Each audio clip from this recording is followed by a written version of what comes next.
शाम 5:43। अब सुनिए कार्तिक मास का 16वां अध्याय। दीपावली को दिए जलाने के महत्व और माँ लक्ष्मी जी की पूजन विधि ध्यानपूर्वक सुनने के बाद महाराज पृथु ने देवर्षि नारद से विनती की, हे देवर्षि, अब आप अन्नकूट और गोवर्धन का महात्म्य सुनाने की कृपा कीजिए।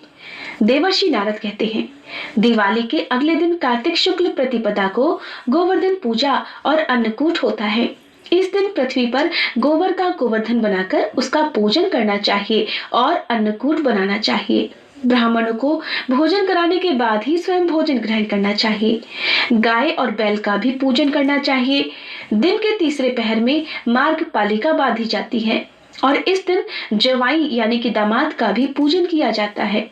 अतः दामाद को अपने घर पर बुलाकर उसका आदर सत्कार और पूजन भी करना चाहिए। इतना सब जानकर महाराज पृथु पूछते हैं, हे नारद जी, सबसे पहले ये पूजन किसने और कब किया था? कृपया कर यह भी बतलाइए।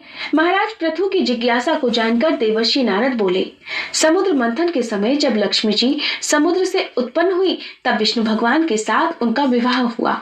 इससे प्रसन्न होकर समुद्र ने भगवान की स्तुति की।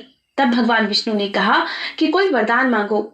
ये सुनकर समुद्र ने कहा, हे भगवान, आप लक्ष्मी जी सहित मेरे यहाँ निवास करें। समुद्र के निवेदन को सुनकर भगवान विष्णु ने कहा कि ऐसा ही होगा और इस प्रकार भगवान विष्णु लक्ष्मी जी सहित क्षीर सागर में शेष शैया पर अवस्थित हो गए। उसी दिन से आज के दिन दामाद का पूजन करना प्रारंभ हुआ। जो कोई कार्तिक सुदी एकम को दामाद का पूजन करता है वह सब पापों से मुक्त हो जाता है। देवर्षि नारद आगे कथा बताते हुए कहते हैं कि महाराज पृथु, भगवान विष्णु ने क्षीर सागर में रहकर ही कूर्म अवतार अर्थात कछुए का अवतार भी धारण किया था। तब महाराज पृथु ने उनसे कूर्म अवतार धारण करने की कथा सुनाने का आग्रह किया। तब देवर्षि नारद उन्हें कथा सुनाते हुए कहते हैं कि हे महाराज पृथु, समुद्र मंथन के समय जब मंदराचल पर्वत को मथनी बनाया गया तब अपने विशाल आकार के कारण वो समुद्र में डूबने लगा। ये सब देखकर परम शक्तिमान भगवान एक विशाल और विचित्र कच्छप का रूप धारण कर मंदराचल पर्वत के नीचे पहुंच गए।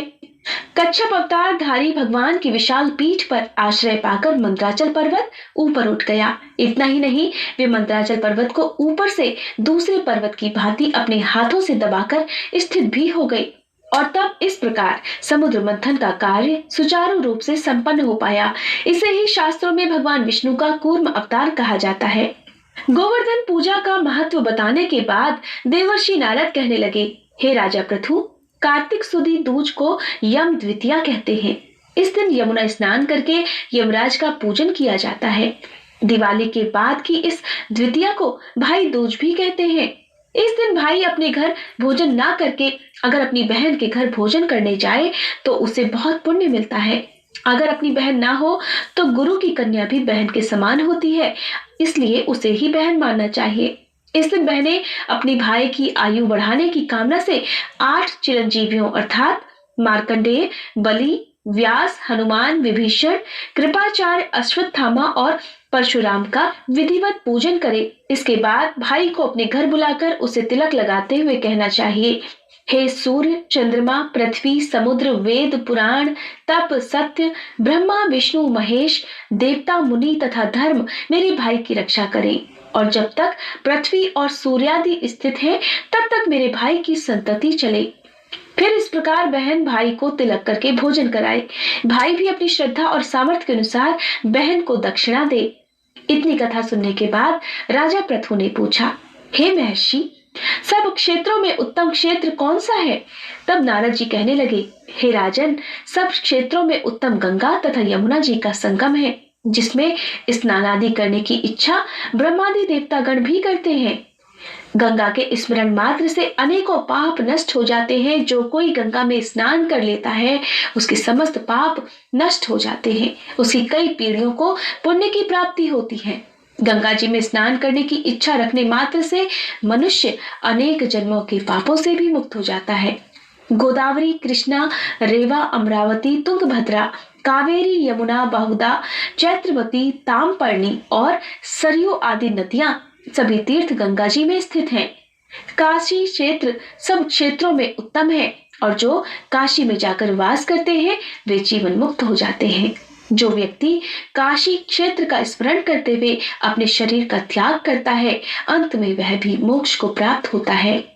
कार्तिक मास में ब्रह्म मुहूर्त में उठकर स्नान करने से धरती के सभी तीर्थों का पुण्य प्राप्त हो जाता है। कार्तिक मास में जितना भी संभव हो उतना दीपदान जरूर करना चाहिए।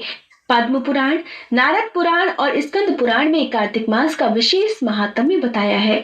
इस मास में की गई पूजा और प्रार्थना सीधे देवलोक पहुंचती है, इसीलिए इसे मोक्ष का द्वार भी कहा जाता है। कार्तिक मास का इतना महात्म्य है कि अगर किसी व्यक्ति की मृत्यु कार्तिक मास में होती है तो कहा जाता है कि सीधे उसे मोक्ष की प्राप्ति होती है, अर्थात वह स्वर्गलोक को जाता है। कार्तिक मास के अगले अध्याय में देवर्षि नारद महाराज पृथु को भगवान के चरणों से उत्पन्न हुई गंगा जी का महात्म्य सुनाते हैं। मेरे चैनल पर कार्तिक मास का अगला अध्याय सुनने के लिए चैनल को सब्सक्राइब